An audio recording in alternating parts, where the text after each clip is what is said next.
The silence hits first. Ariel doesn't understand it, not immediately. One moment, Harlan's voice is slicing through the conference room, cold and precise and meant to cut. The next, nothing. Just the hum of the HVAC and the sound of her own breath caught somewhere between her ribs and her throat. Her sketches are still spread across the table. Bloodless evidence of her supposed failures. Derivative, Harlan had said, loud enough for everyone to hear. Uninspired. Frankly embarrassing for someone who claims to be a junior architect at this firm. She'd felt every pair of eyes drop to the floor. Felt the weight of their relief that it wasn't them today. Now those same eyes are looking past her. At something behind her. The air shifts. Heavy. Deliberate. Ariel turns. The man in the doorway doesn't move. Doesn't speak. He simply occupies the space, and the room rearranges itself around him. Tall. Broad-shouldered. A dark suit cut with brutal precision. His face is angular, beautiful in a way that feels dangerous. Sharp jaw, dark eyes that don't blink, ink crawling up from his collar and disappearing beneath expensive fabric. Korean. Early 30s. Impossibly still. Someone whispers, "That's Cha Tae-min." She knows the name. The billionaire. The client. The man who makes senior partners nervous. He's looking at Harlan. Not challenging him. Measuring him. Then his gaze shifts. Finds her. Ariel's breath stops. His expression doesn't change. But something flickers in his eyes, brief and unreadable. Not sympathy. Not curiosity. Assessment. He steps into the room. The door closes behind him with a soft click. It sounds like a verdict. 3 months earlier, Ariel had believed in second chances. She'd moved to Chicago with a portfolio, a degree from a decent school, and the kind of hope that makes you stupid. She'd interviewed at Warren & Associates, mid-tier, respected enough, and somehow landed the job despite Harlan's thin smile and the way his eyes lingered on her credentials like he was searching for reasons to say no. "We value diversity," he'd said, the word sitting wrong in his mouth. She'd taken the job anyway. Because rent was real. Student loans were real. And sometimes you swallowed things that tasted like ash. Now, 12 weeks in, she knew exactly what she'd swallowed. Harlan sabotaged her work with surgical precision. A red line here. A dismissive comment there. Credit stolen so cleanly she couldn't prove it happened. Public humiliation delivered with a smile. "Ariel, this simply isn't up to standard." "Ariel, did you even read the brief?" "Ariel, I'm concerned about your attention to detail." Always her full name. Never just her work. She survived by watching. Learning. Absorbing everything while showing nothing. She documented every edit, every change, every stolen idea. Not because she thought it would matter. Men like Harlan didn't fall because of paper trails, but because it was the only control she had. Stubborn hope, her grandmother used to call it. The Price family curse. Tonight, that hope was dying on a conference room table in front of 14 witnesses. Cha Tae-min didn't care about architecture. He cared about leverage. Control. The removal of obstacles. Warren & Associates was a means to an end, a North Side development that would print money if handled correctly. His people had identified the firm as competent enough to execute and small enough to bend. He walked through the building like it already belonged to him. If it didn't yet, it would. Jean Q followed 3 steps behind. Silent. Armed. Decorative. "Conference room, 4th floor," Jean Q murmured. Tae-min didn't answer. He stepped into the elevator, adjusted his cufflinks, and thought about nothing. The doors opened on raised voices. A man's voice. Sharp. Public.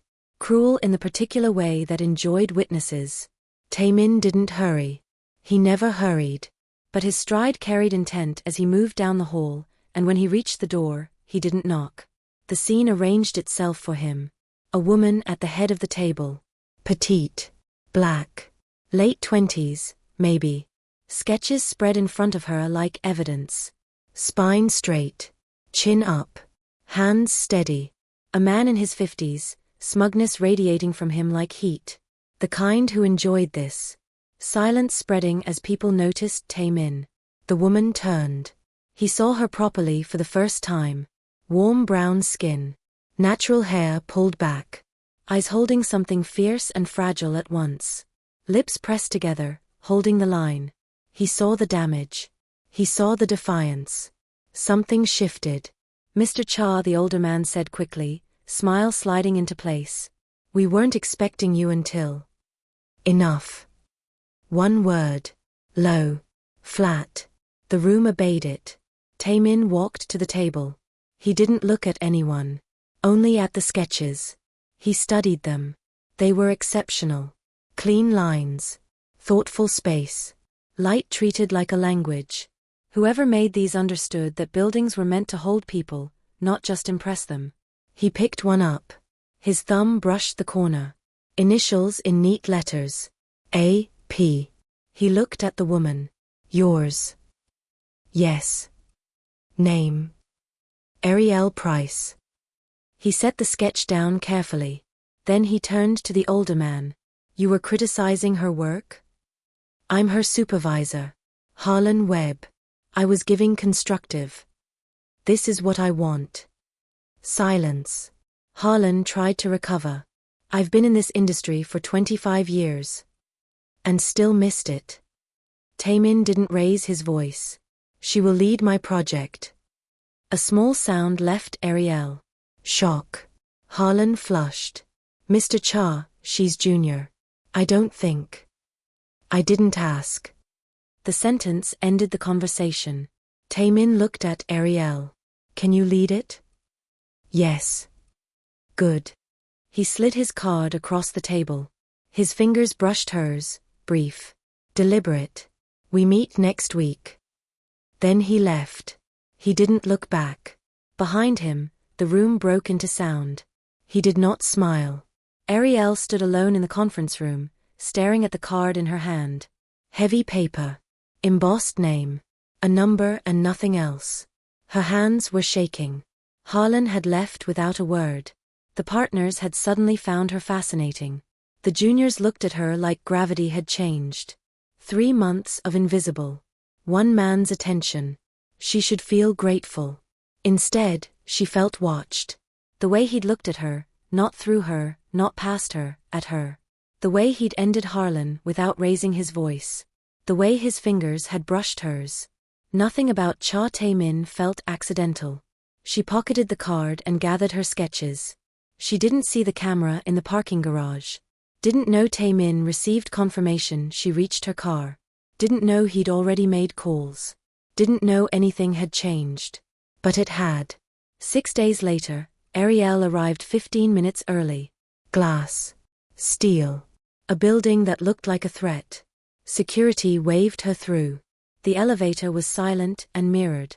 On the 47th floor, a woman greeted her with a professional smile that didn't reach her eyes. Mr. Cha is ready. The office was massive. Spare. 3 walls of sky. Taemin stood at the window. He didn't turn right away. Ms. Price. Mr. Cha. Sit. She did. Her sketches were laid out, more than she remembered sharing. How did you get these?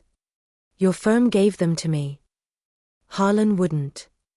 Harlan doesn't decide things anymore. He picked up her favorite sketch. This. She talked about light, flow, dignity, being seen. She forgot to be afraid. He watched her more than the paper. When she finished, he set it down. You're wasted where you are. I'm grateful. Don't. The word cut. I'm grateful.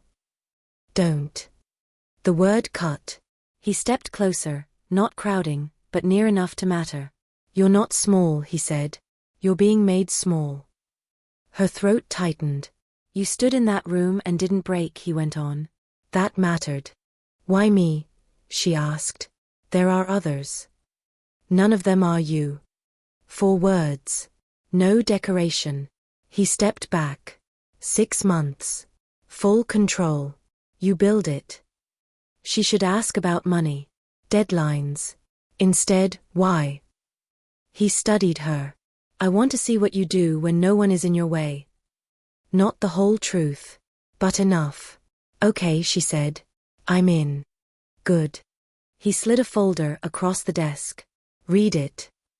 Their fingers brushed again. His eyes meet hers, and for a moment, everything else falls away. Just him and her and the city glittering below them like scattered diamonds. "Ms. Price," he says softly.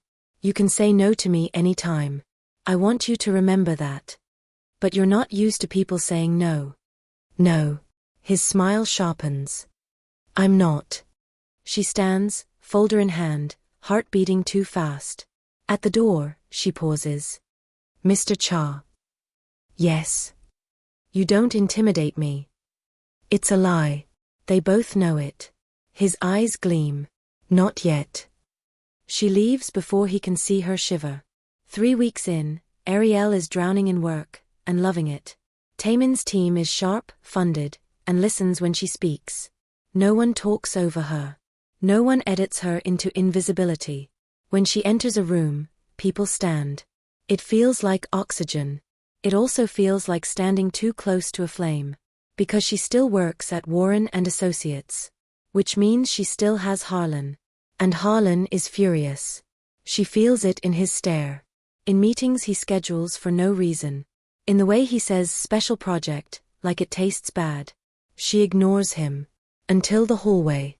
She's leaving late again, arms full of rolled prints, bag sliding off her shoulder, tired but satisfied. The floor is mostly empty. Ariel. She turns.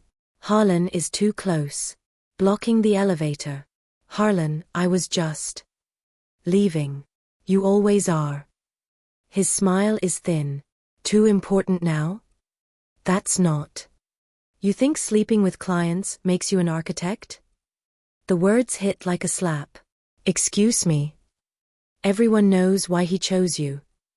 He steps closer. She steps back. "And when he gets bored, and he will, you'll be right back where you started. On your knees, begging. Walk away." The voice comes from behind Harlan. Low. Flat. Harlan turns. Taemin stands at the end of the hallway. Still. Cold. "Mr. Cha, I didn't realize." "Walk away." Harlan's mouth works. He glances at Ariel, back at Taemin, then turns and walks toward the stairwell. Fast. His hands are shaking. The door slams behind him. Silence. Taemin doesn't move. He's looking at her now, and the coldness has shifted into something else. Something that makes her chest tight. Concern. "Are you hurt?" he asks quietly. "No. I'm fine. I can handle." "I know you can." He walks toward her, slow, deliberate. "That's not what I asked." She swallows hard. Her hands are still full of prints, her bag still slipping off her shoulder. She feels ridiculous and small and...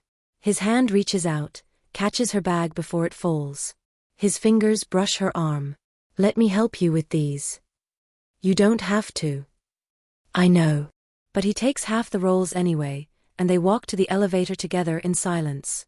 In the confined space, she can smell him, something expensive and cedar dark. Can feel the heat radiating off him.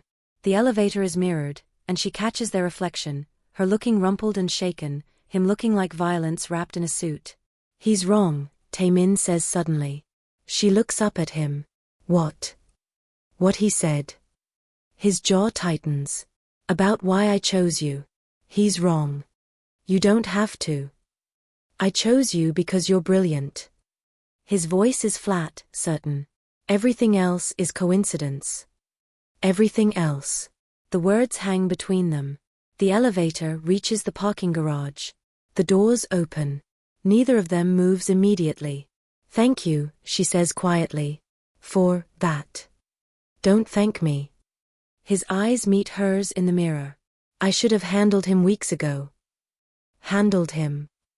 But he's already stepping out, carrying her prints toward her car. She follows, fumbling for her keys, trying to process what just happened. He waits while she unlocks the trunk, helps her load everything carefully. His movements are precise, controlled, like everything he does. When she closes the trunk, he's still standing there. Close enough that she has to tilt her head back to look at him. "Will you be all right getting home?" "I live in Chicago. I'll be fine." That wasn't an answer. She exhales slowly. Yes. I'll be fine. He nods once. Then, surprising her, he pulls out his phone and does something quickly. I sent you my personal number. If anyone bothers you, at the firm anywhere, you call me. Immediately. Taemin, I don't need. I know what you need. His voice drops lower. But I'm giving you this anyway. Use it or don't. Your choice. He steps back, hands sliding into his pockets. Drive safe, Ms. Price. Then he walks away, and she's left standing in the parking garage, heart racing, trying to understand what just shifted between them. Taemin makes 3 calls from his car. The first is to his head of legal. I want a full audit of Warren and Associates. Financial records, client contracts, employee files. Everything. The second is to his investigator. Harlan Webb. I want to know everywhere he's vulnerable. The third is to Jean Q. Assign someone to watch Ms. Price. Discreetly. If Webb comes near her again, I want to know immediately. When he's done, he sits in his car, hands on the wheel. He doesn't understand why the sight of her trapped in that hallway made him want to break something. He doesn't do this. Doesn't react. Doesn't attach.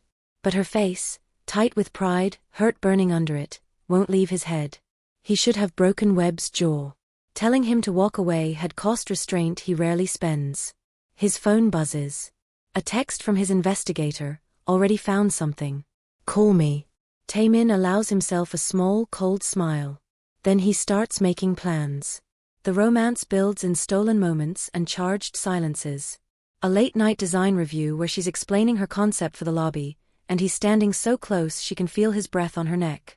Her hand trembles slightly as she points to a detail, and he steadies it, fingers warm and sure against hers. Here, he murmurs. Yes.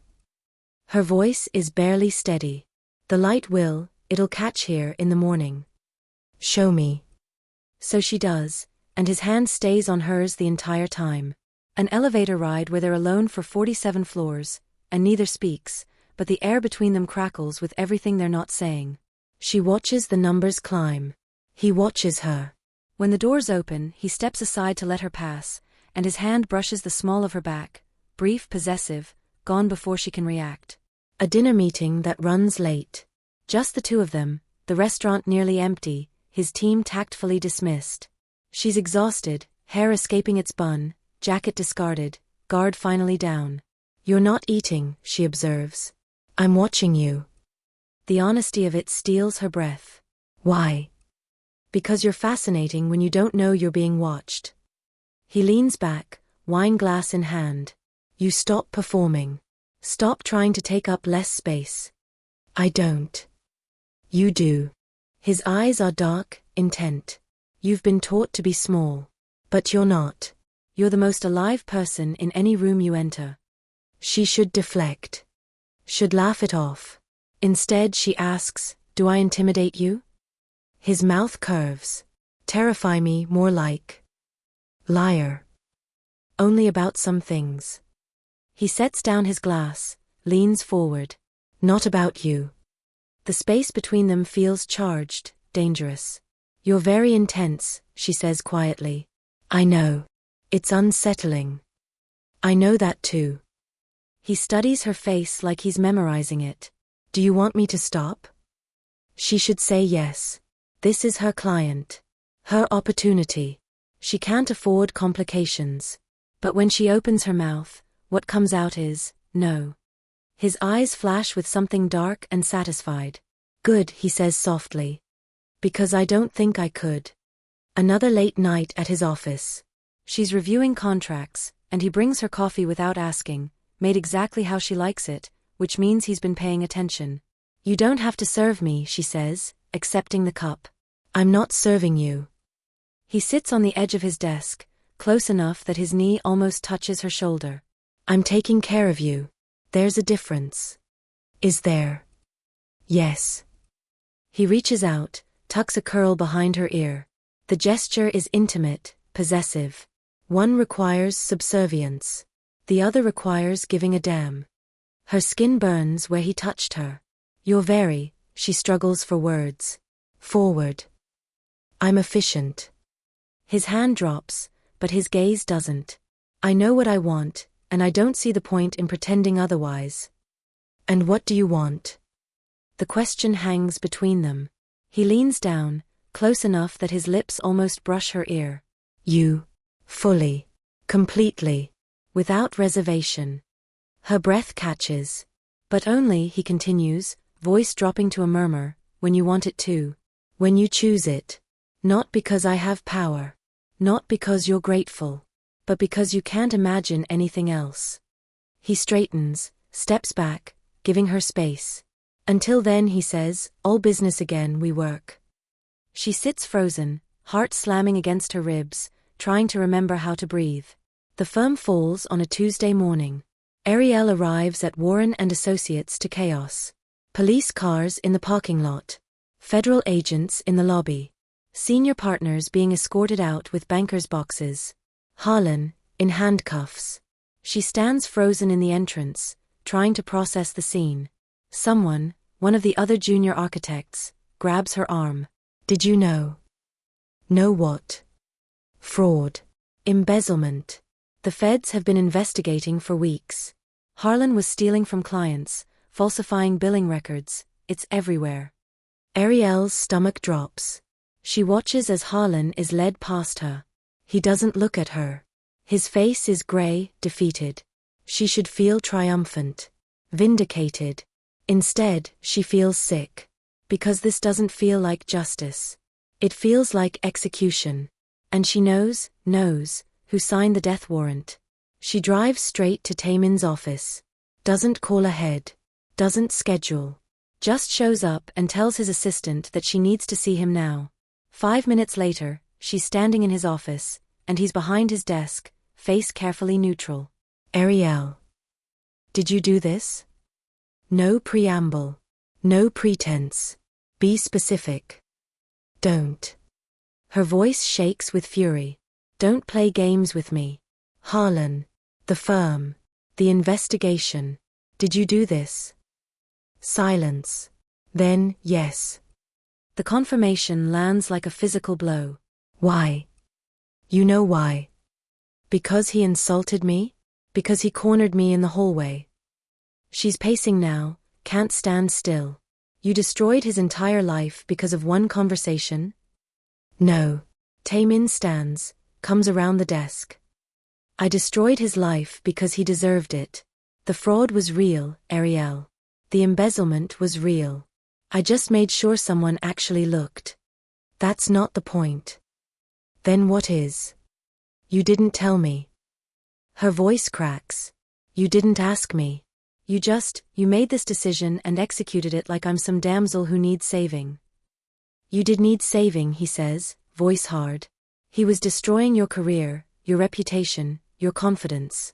Someone had to stop him. Someone? Or you? She stops pacing, faces him. This is about control. About power. About you deciding what's best for me without. This is about protecting you. I didn't ask to be protected. You shouldn't have to ask. His control finally cracks, voice rising. You should be able to work without being sabotaged. You should be able to walk through a hallway without being cornered. You should be able to exist without some mediocre man trying to destroy you because he's threatened by your talent. The room rings with silence.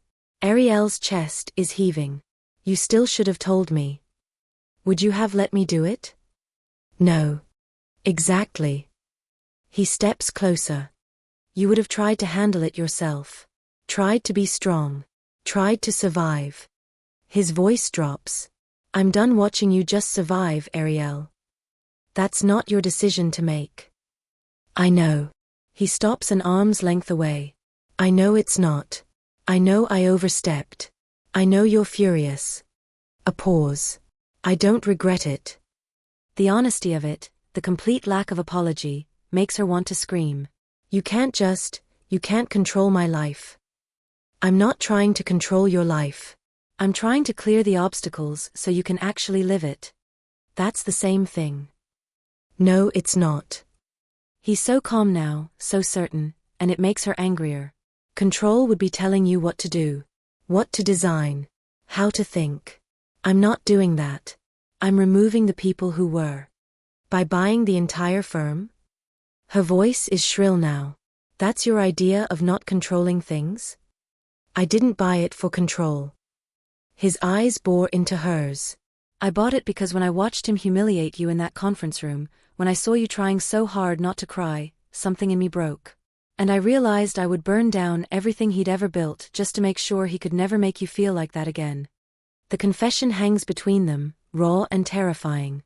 That's insane, she whispers. I know. That's possessive and dangerous, and I know. You barely know me.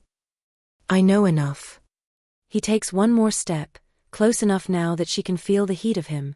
I know you're brilliant and kind and stronger than anyone gives you credit for. I know you take your coffee with oat milk and cinnamon. I know you bite your lip when you're concentrating. I know you hum when you think no one's listening. His voice drops. I know the world tried to make you smaller, and I'll destroy anyone who tries to do it again. Her eyes are burning. You can't just. I already did. The finality of it hits her like a wave. I need to go. Ariel. No. She backs toward the door. I need time. I need to think. I need to not be in the same room with you right now. Pain flashes across his face, brief, quickly hidden. All right. She expects him to argue, to follow, to push. He does none of those things. He just stands there, hands at his sides, and watches her leave. 9. The rift lasts 5 days. 5 days of work as a life raft. 5 days of ignoring 17 calls and twice as many texts. 5 days of telling herself boundaries matter more than relief. 5 days of feeling like she's drowning anyway. Because the truth, the one she refuses to say out loud, is that part of her isn't angry at what he did. Part of her is terrified by how much she wanted it. By how good it felt to have someone see the problem and erase it. Saturday night, Ariel is in her apartment with sketches spread across the floor when her phone rings. Unknown number. She almost doesn't answer. Hello? Ms. Price. A man's voice. Official. Detective Morrison, Chicago PD. I'm calling about Harlan Webb. Her blood goes cold. He made bail today, the detective says. He's been ordered to stay away from you. Why would he? He's been making threats. Nothing actionable yet. But enough that we wanted you to be aware. The call ends. She sits frozen on her floor, sketches forgotten, heart pounding. Then, without thinking, she pulls up her messages and finds Taemin's number. Types, we need to talk. The response is immediate, I'm outside. She goes to the window. Looks down at the street. Sure enough, there's a black car parked across from her building. She can just make out a figure in the driver's seat. Something in her chest cracks open. She texts back, come up. He knocks exactly 3 minutes later. She opens the door. They just look at each other. He looks worn, tie loose, hair not quite in place, shadows under his eyes like he hasn't slept. Less untouchable. More real. How long? She asks. He blinks. How long what? How long were you going to sit outside my apartment? As long as it took. His voice is rough. Until you told me to leave. She steps aside. He enters her small, messy space and doesn't comment. Doesn't look around. Only looks at her. He's out, she says. I know. Were you going to tell me? Yes. In the morning. She laughs once. It breaks in her throat. Too late. He flinches.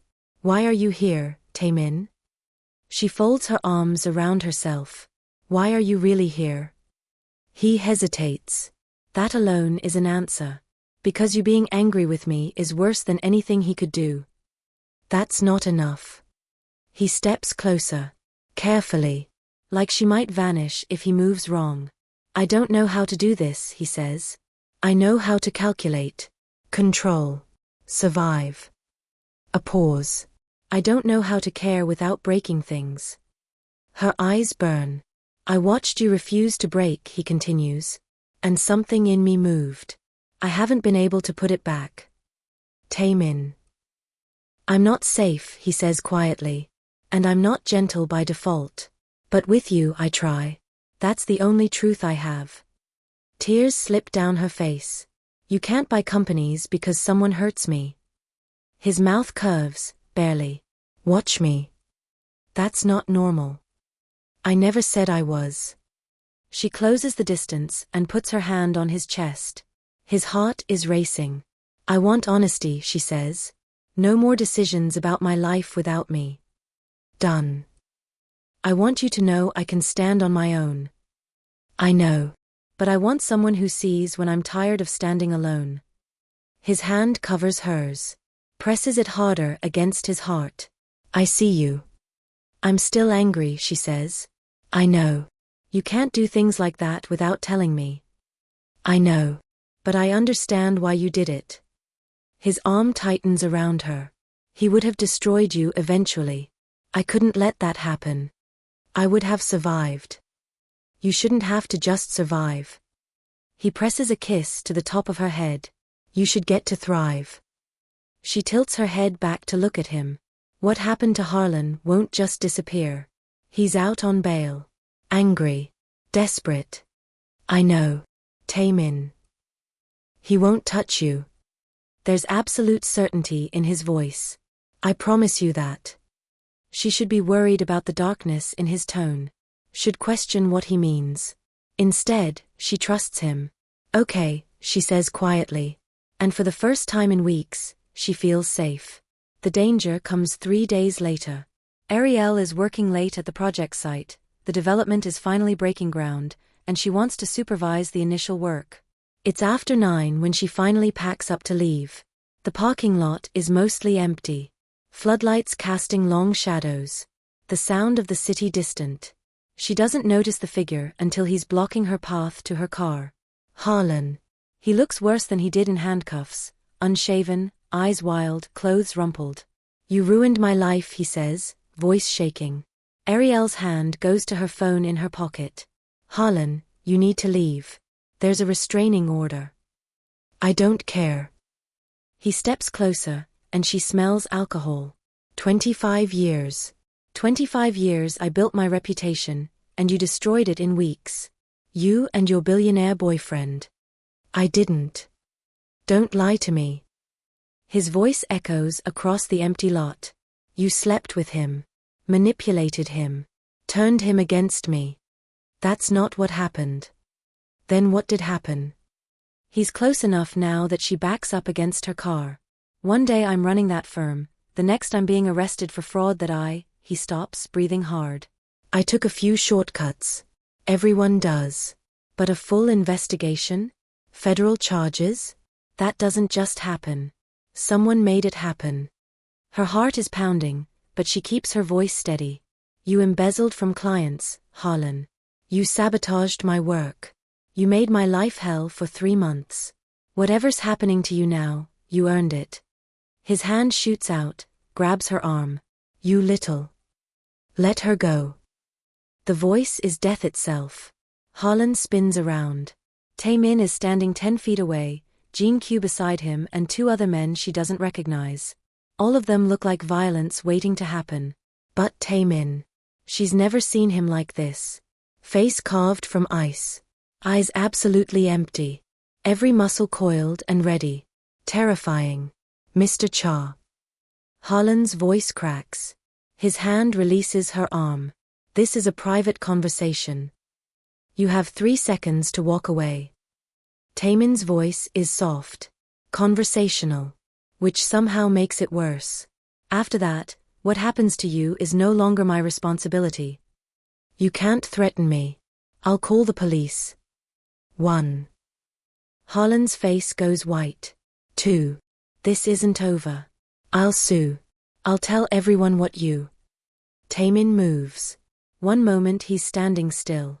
The next he's on Harlan, one hand fisted in the man's collar, slamming him back against the hood of a car. The sound of impact echoes across the lot.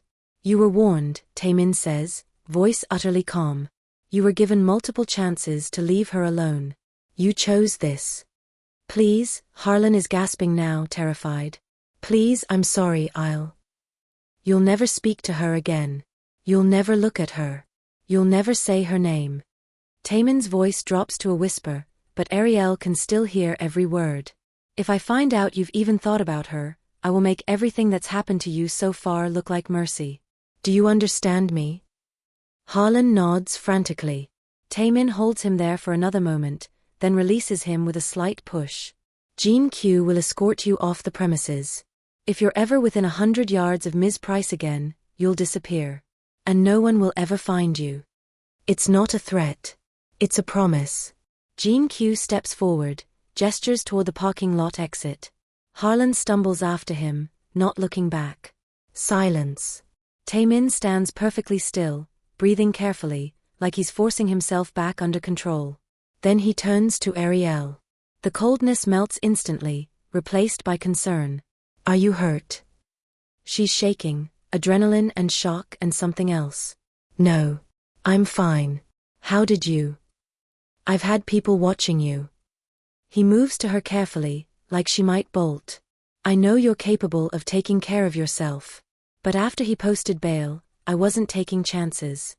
She should be angry. Should resent the surveillance. Instead, she steps into his arms and lets him hold her. He grabbed me, she whispers into his chest.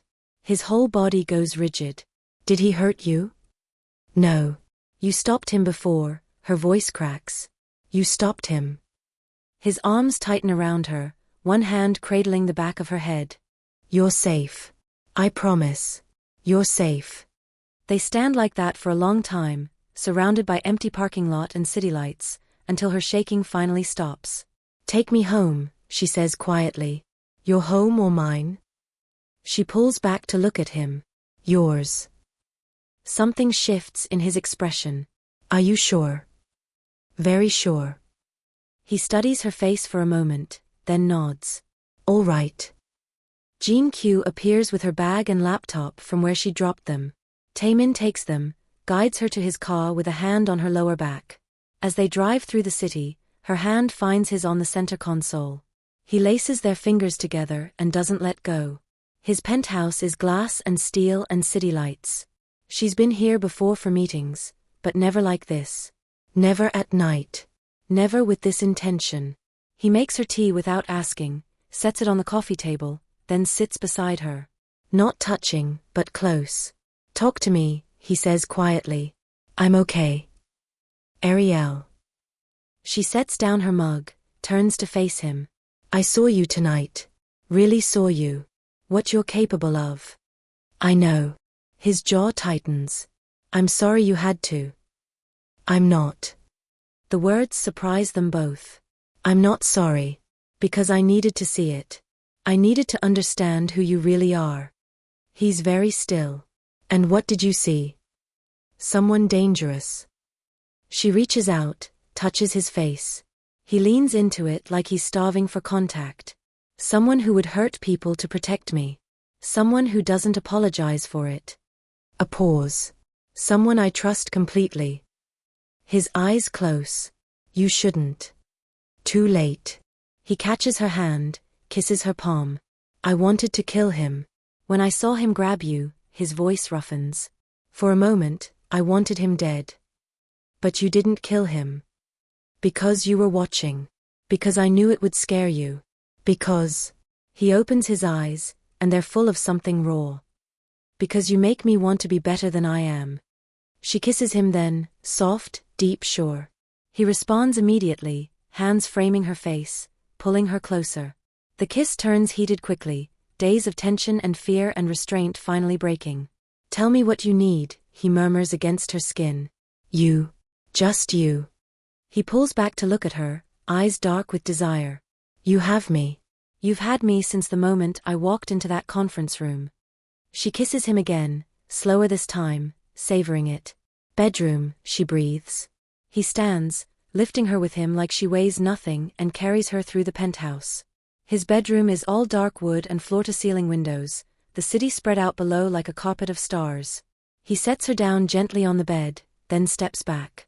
Last chance to change your mind. Don't hold back, she whispers. I want all of you. His eyes flash. Be careful what you ask for. I know what I'm asking for.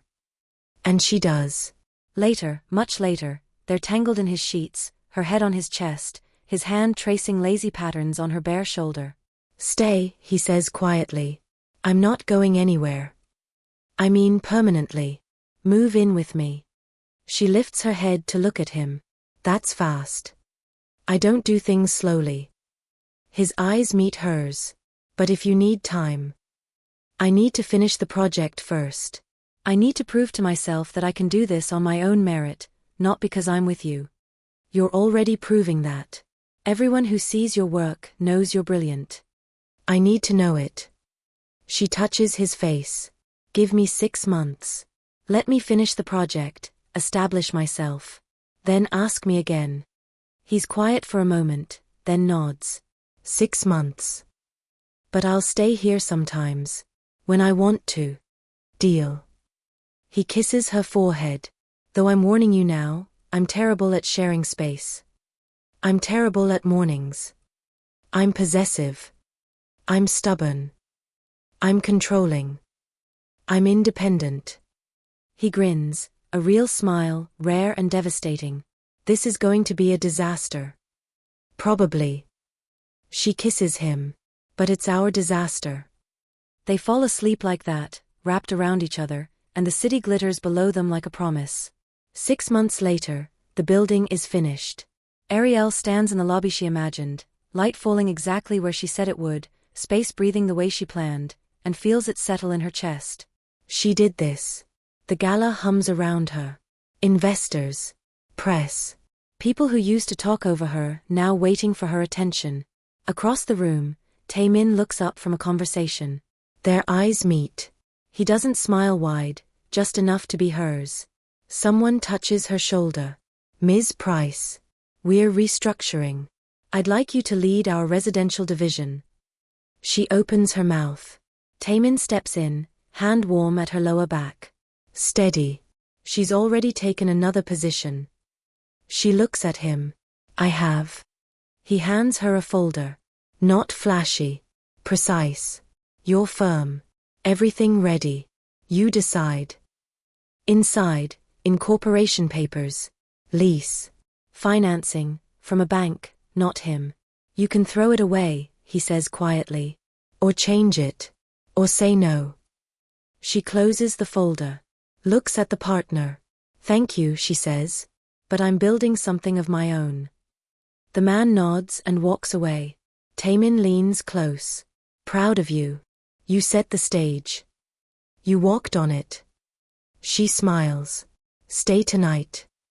If I don't work. Deal. Somewhere across the room, a camera clicks, the architect and the billionaire looking at each other like nothing else exists. 3 years later, Price & Associates has 3 offices and a reputation. Ariel still forgets to eat when she's working. Now Taemin brings food without asking. They live in the penthouse, his sharp edges softened by her books, her plants, her mess. He is still dangerous. But not with her. She's on the couch, sketching. He comes in, loosens his tie. Stop, he says, taking the pencil from her hand. It's midnight. So is this. He pulls her into his lap. You've changed, she says. I got interrupted. He kisses her temple. She laughs. By me. He studies her. Then pulls out a small box. She stills. Taemin. I know we said wait. He opens it. Simple ring. Bright. Certain. I don't care when. Tomorrow or 10 years. I just need to know the answer is yes. She touches his face. You're impossible. Yes or no? Yes, she says. Eventually. When I'm ready. He slides the ring onto her finger. Perfect fit. I'm not leaving, he says. She kisses him like that matters. 18 months later, the rooftop garden is quiet. Chicago burns gold in the sunset. Taemin comes up behind her, arms around her waist. Better than before? He asks. Terrifying. Complicated. Better. You regret me? Sometimes. She smiles. Never seriously. I have news, he says. Bad. Neutral. I'm stepping back. Jean Q takes over. She stares. You? I'm choosing differently. She cups his face. You're serious. Completely. She nods. Then so am I. Price and Associates may take a 5-year city project. He doesn't hesitate. Take it. You won't disappear? No, his hand settles on her back. I'll stay close when you need me. Quiet when you don't. She laughs. You're bad at quiet. I'm learning. They walk inside together, city blazing behind them. She built this. Without shrinking. Without permission. She didn't need saving. But she chose him anyway. Because he didn't make her smaller. He made her seen.